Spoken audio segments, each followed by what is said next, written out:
आप जीवन में किसी की भी इज्जत न कर पाओ तो दो लोगों की इज्जत जरूर करते रहना। पहली है माँ और दूसरी है पत्नी। माँ वो है जो आपको दुनिया में लेके आई है और पत्नी वो है जो अपनी दुनिया छोड़ करके आपकी दुनिया में आई है। वरना आज का तो वो समय है कि चार बेटों को एक माँ पाल सकती है, लेकिन चार बेटे बड़े होकर के एक माँ को नहीं पाल पाते। जब हम छोटे थे तो छोटे बच्चों में जब लड़ाई होती है तो बस 10-20 मिनट की लड़ाई हो, मुश्किल से 10 मिनट की, कब 5 मिनट की, भूल जाएंगे, फिर एक साथ बैठेंगे खाएंगे। लड़ाई उनकी उतनी देर की होती है, लेकिन जब वही चीज बड़े पे हो जाए तो 5 मिनट तो छोड़ो 50 वर्ष भी कम पड़ जाते हैं। बोलचाल नहीं होती भाइयों में। जब हमारा बचपन था तो मैया का हाथ पकड़ के कहते थे कि माँ मेरी है, माँ मेरी है, माँ मेरी है, माँ मेरी है। और जैसे ही बड़े हुए तो बंटवारे हो गए, अब धक्के मार के बोलते कि माँ तेरी है, माँ तेरी है, माँ तेरी है। अब कोई नहीं रखना चाहता, अब सबका बंटवारा हो गया। लेकिन माँ बाप ऐसे हैं, जीवन जितना जैसे एक जवान पिता हो और बेटा भी बराबर का हो जाए और बेटा ये बोल दे कि पिताजी आपके हिसाब से ही काम होगा, बताइए क्या करना है, आपके हिसाब से ही चलेंगे, तो जवान बाप जैसे पिता बराबर का वो बेटा बराबर का हो जाए और जवान बाप से बोल दे कि तुम कुछ नहीं जानते, मैं सब कर लूंगा, तुम्हारे बस की बात नहीं है, तो जवान बाप भी बूढ़ा हो जाएगा। और बूढ़ा बाप हो बेटा ये बोल दे कि पिताजी आपके हिसाब से ही चलेंगे, क्या करना है, तो बूढ़ा बाप भी जवान हो जाता है। ये औलाद ही माँ बाप को बूढ़ा और जवान बनाती है। अगर चिंता न हो आदमी को तो वो 60 साल का दिखेगा ही नहीं कि 60 साल का हो गया।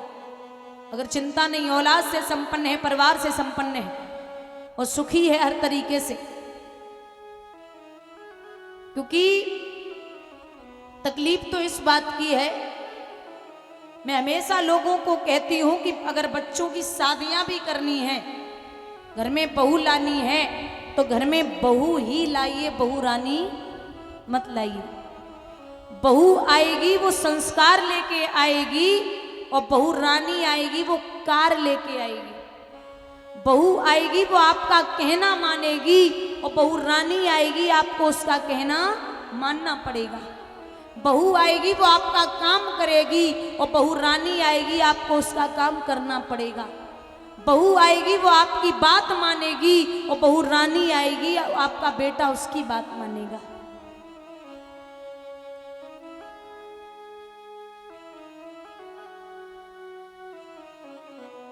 एक बच्चा जब बूढ़े माँ बाप को वृद्धा आश्रम छोड़ के आता है तो 20 साल माँ वृद्धा आश्रम में रही। 20 साल बाद अब मरने वाली थी तो उसने अपने बेटे को फोन करवाया, बोले जरा काम है घर पे आ जा, यहाँ अनाथ आश्रम। तो वृद्धा आश्रम पहुंचा वो लड़का। वृद्धा आश्रम में मैया को देखा तो जिस कमरे में माँ बैठी थी उसमें बड़ी गर्मी थी। अब गर्मी में माँ को देखा, 20 साल जो माँ गर्मी में रही वो बचे होंगे मुश्किल से 2 दिन जीवित रहने के, जीने के। तो जवाब दिया कि लाला अब गर्मी बहुत है या पंखा लगवा दे। तो बच्चा बोलता कि अब गर्मी या सर्दी से तुझे क्या फर्क पड़ता, जहाँ 20 साल काट ली अब 2 दिन की और है वो भी काट ले। तो माँ बच्चे के सर पे हाथ रख के जवाब देती, लाला मैंने तो 20 साल काट लिए, लेकिन मैं ये सोच रही हूँ कि कल जब मैं मर जाऊंगी तेरे बेटे जवान होंगे और तुझे जब यहाँ छोड़ने आए तो हमारे बेटे को यहाँ गर्मी न लगे, हमारे जीते जी पंखा लगवा दे। जो मैं तो चली जाऊंगी, तेरे बच्चे जवान होके तुझे छोड़ने आएंगे तो मेरे बेटे को यहाँ तकलीफ न हो, इसलिए पंखा लगवाना चाहती हूँ। जब माँ अपने बेटे को गोदी में लेती है तो कहाँ बिठाती है? कमर पे। और माँ का इशारा होता है कि जहां तक मैं देख सकती हूं वहां तक तू भी देखे। और जब बाप बिठाता है तो कहाँ बिठाता है? कंधे पे। बाप का इशारा होता है कि जहां तक मैं नहीं देख सकता वहां तक तू देखे। बोलिए गोविंद भगवान की। ये माँ बाप हैं। कोई नहीं बोला तो मैया के सामने दुशासन पहुंचा और साड़ी को पकड़ के खींचने लगा।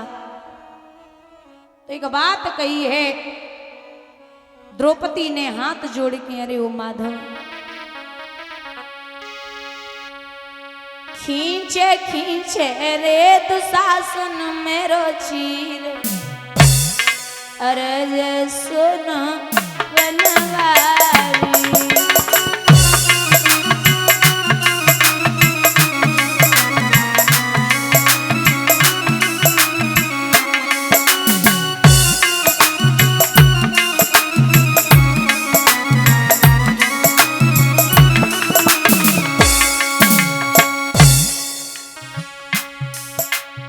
हसनापुर में जाए के देखो बैठ गए गई वारी।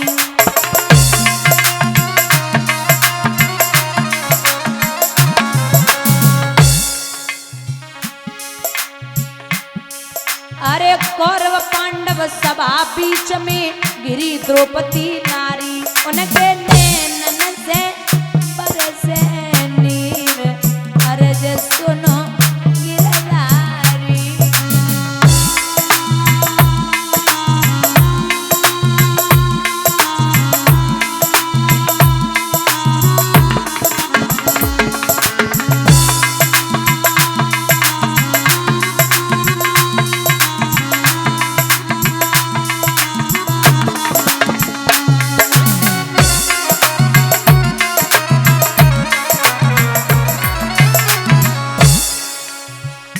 कन्हैया। पांचों पांडव ऐसे बैठे जैसे अबला नारी।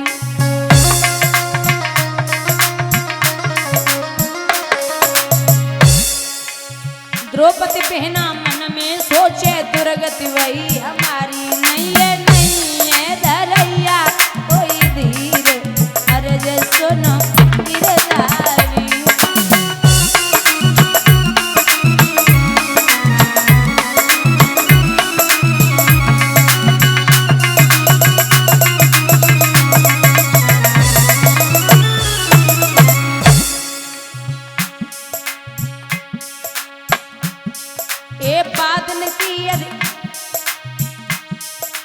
बादल की करो याद कन्हैया उंगली कटी तुम्हारी।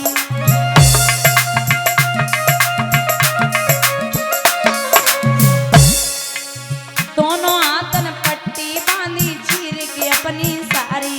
आई आई रे कन्हैया तेरी याद, अरे सुनो गिरधारी।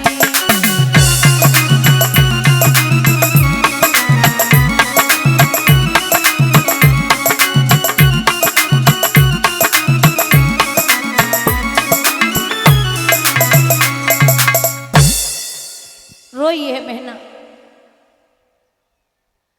जब रोई, अरे एक बात कही है कन्हैया, आज अगर आप नहीं आए तो आपकी 2 पैसे की हो जाएगी।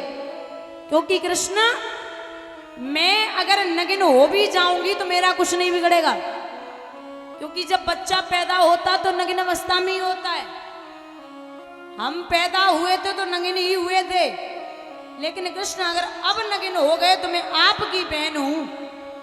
इतना याद रखना कि जब बहन की इज्जत जाती है तो सबसे ज्यादा असर भाई पे और बाप पे पड़ता है। आप बाहर निकलेंगे तो कहीं मुंह दिखाने के काबिल नहीं रहेंगे। और कृष्ण, आपको याद न हो तो मैं बता दूं कि एक समय आपकी उंगली कटी थी। आपकी 1000 पटरानियां कपड़ा और पट्टी लेने के लिए भागी थी, लेकिन मैंने नई साड़ी को फाड़ करके आपकी उंगली में बांध दिया था।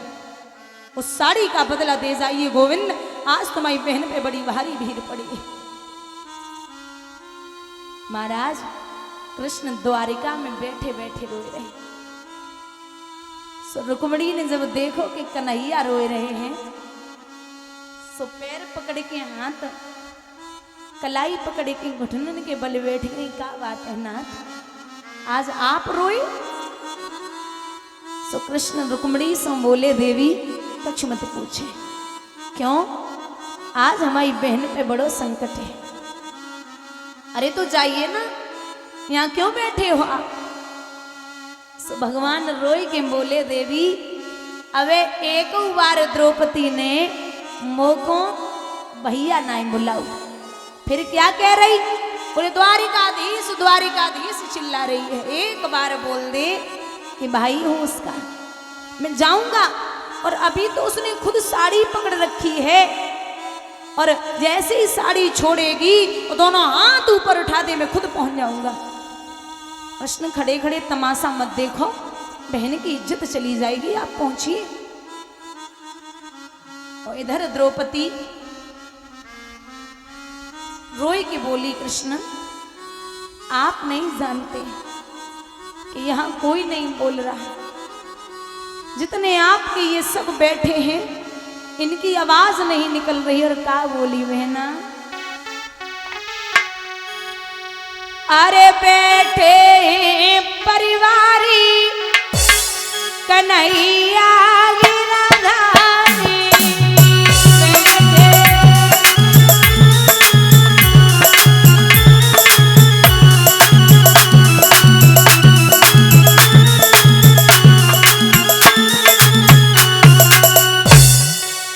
अरे जो कौला जग गई हमारी माधव, तो कट जाइए नाक तुम्हारी। गोविंद हंसे सब नर नारी, सबरिया गिरधारी।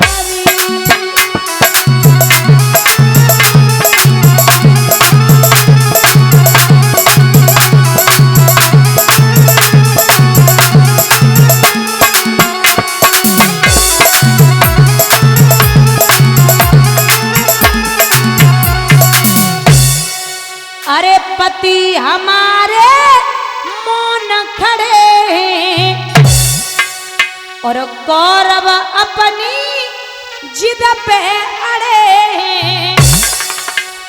मेरी खींच रहे साड़ी कन्हैया गिरधारी।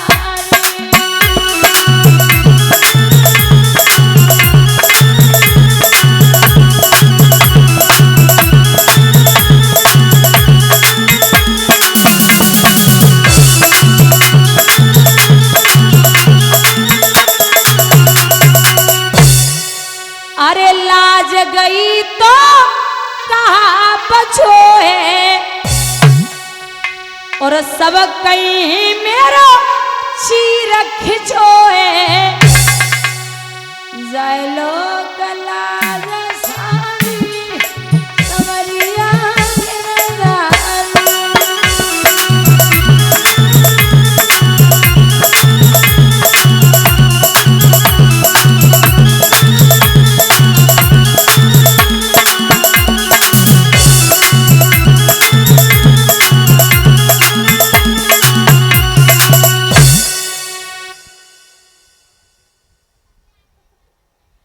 आज भैया द्रौपदी आवाज लगा रही, दुशासन जोर लगा रहा है, तो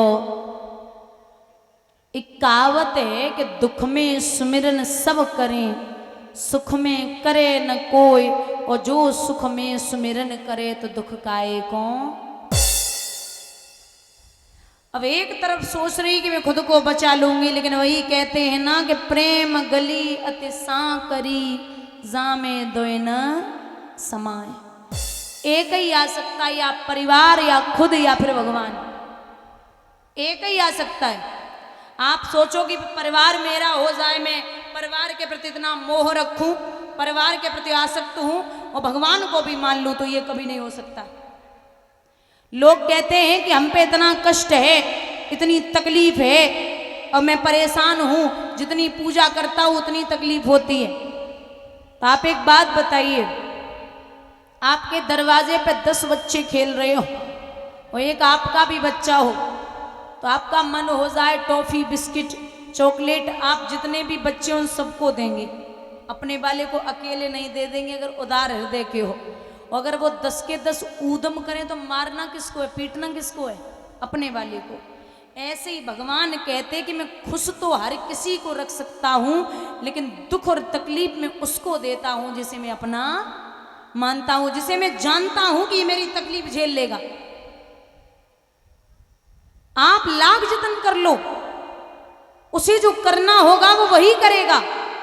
कृष्ण वो कभी नहीं करता जो आपको अच्छा लगता है, कृष्ण वो कभी नहीं करता जो आपको अच्छा लगता है, भगवान वो करता है जो आपके लिए अच्छा होता है।